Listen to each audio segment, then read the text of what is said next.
Hi, AP Pre-Calc students. We're looking in Unit 3 today, Lesson 1. We're going to begin our discussion in this unit talking about periodic phenomenon. A periodic function is any function that repeats its values on regular intervals or periods. Some of those ideas are like breathing, your heartbeat, waves in the ocean, light waves, sound waves, and phases of the moon. Let's start our discussion by looking at some of the vocabulary.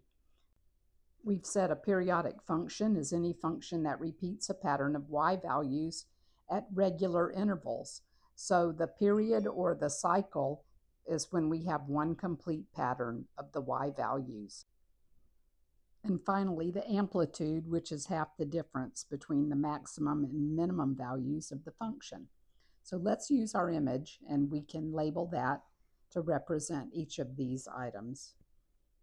Starting right here from the maximum point to the x-axis, or from the minimum point back to the x-axis, we're going to call those the amplitude of the function.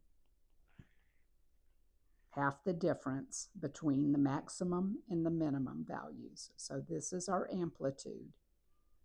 In this case, the amplitude is 1. And then looking for one complete cycle, if you start at an intercept and end at an intercept, that distance from 0 to most likely 2 pi or 6, we would call that one cycle or the period. You can also represent that in different ways, from a maximum point to a maximum point. So the distance from this point to this point, that would also represent one complete cycle, or from a minimum to a minimum. So many different ways to represent that vocabulary. Take a look at example 1. For each function, let's identify one cycle in two different ways, then determine the period for the function. In this first example on part A, I can see that the cycle can run from 0 to 4, or I can see that the cycle runs from -3 to +1. So from the high point to the high point, or from the intercept to the intercept. Then the period would be 4. In part B, the cycle could run from, let's take a look, how about 0 to 3 would be one way to represent the cycle, or maybe from a low point to a low point, so -1 to +2, and the period would be 3. One cycle is completed in 3 units. For example 2, we want to determine whether each function is or is not periodic, and if it is, our job is to find the period. In example A, it doesn't appear to be periodic. Even though it has a pattern of stepping up, it does not appear to be periodic because the y values do not repeat. So not periodic because y values do not repeat. In part B, that is typically periodic. Looks like a sinusoidal function. And it looks like one period is going to be from here to here if we look high point to high point or low point to low point. You can count across that this is 1, 2, 3, 4. So the cycle is completed every 4 units. Example 3 is asking us to find the amplitude for each function. We defined amplitude as half of the difference between the high point and the low point, or half of the max minus min absolute value. Our maximum is 1, our minimum is -2, so half of that difference, 1 minus -2, would be 3. Half of 3, absolute value, is 1.5. You can kind of label that here. 1.5 would put us at -0.5. We're going to call that the midline. And from here to here is 1.5. And from the midline down to the minimum is 1.5. So this is our midline right here. In part B, doing the same thing, we want half of the difference between the max and the min, forcing that difference to be positive. Maximum is at 4. Minimum is at -2. Each tick mark here is 2 units. This is 2 units. This is 4. So 4 minus -2 is 6. That would make our amplitude 3. We could verify that. 1, 2. So our midline would be at 1. And this amplitude would be 3 up, and this amplitude would be 3 down.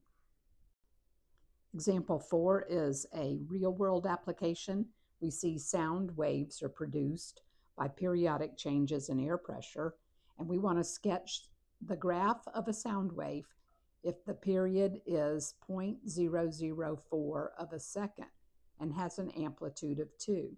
So I want to let the x-axis represent 0.001 of a second per unit. That way, if we start at 0 and we have one complete cycle at 0.004, we're going to, let's make a note of that. X is 0.001 of a second per unit. So we're allowing that to be the condition. That means we have to have a midpoint at 2. We have an amplitude of 2. So we have an up maximum at 1, 2, and a minimum at 3, 2. So we have one complete cycle in 0.004 of a second. And we have the sketch of that graph. You could also repeat that pattern and draw 2 complete cycles. Continuing, I'm going to do this in another color just for the effect of seeing one cycle at a time. The first cycle in blue, the second cycle in red. Moving on to example 5. Consider how the pedals of a bicycle rotate as the bike is being ridden. The height of a bicycle pedal varies periodically as a function of time. The maximum height is 18 inches and the minimum height is 6 inches. And we can see that here from our table. Identify the period of the function. I believe that's going to be 2 seconds in all, because if we repeat that pattern, at 1.5 seconds we're at 12 inches, at 1 3/4 we're at 15 inches, and then finally at 2 seconds we're back to 18-inch height. So the period is 2 seconds to complete one cycle of that tire. Identify the amplitude, so 1/2 of the maximum, which is 18, minus the minimum, which is 6. That's 12. Half of 12 is 6. And then we want to graph the function for the first 5 seconds. I need a midline that's halfway between 18 and 6, so that would be at 12. This is our midline. It takes 2 seconds to complete one cycle. We're going to have a high point at 0, which is 18, and another high point at 2 seconds, which is 18. We're going to split that in half, and where's halfway? We've got at 12, we've got a half a second at 12. We have a half a second, 1.5 seconds, we have a 12. We have a low point at 1, which is at 6. So our bicycle tire is behaving this way in a smooth curve. And we want to repeat that pattern again for 5 seconds. So let's extend that graph for 5 seconds. And you can see I've filled in all of my intercepts and maximum, minimum points at every 2 marks on the x-axis, and we're going to connect those with smooth lines. We're somewhat smooth in that oscillating pattern. Then finally, in example 6, we want to pull this all together. A periodic function goes through 5 complete cycles in 4 minutes. What is the period of the function in seconds? We can set up a ratio with 4 minutes to complete 5 cycles, which becomes 8/10 of a minute. And if we know there are 60 seconds in 1 minute, because they're wanting us to convert the answer to seconds, using dimensional analysis, the minutes cancel, and that leaves us with 1 cycle is taking 48 seconds to complete. For B, the period of a periodic function is 8 seconds. How many cycles does it go through in 30 seconds? So we have 30 seconds divided by 8 seconds. 30 divided by 8 is 3 3/4 cycles.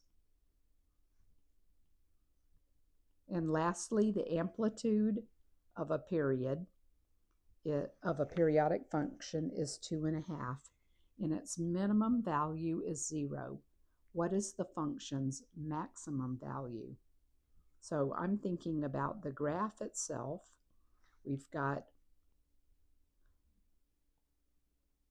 this behavior going on.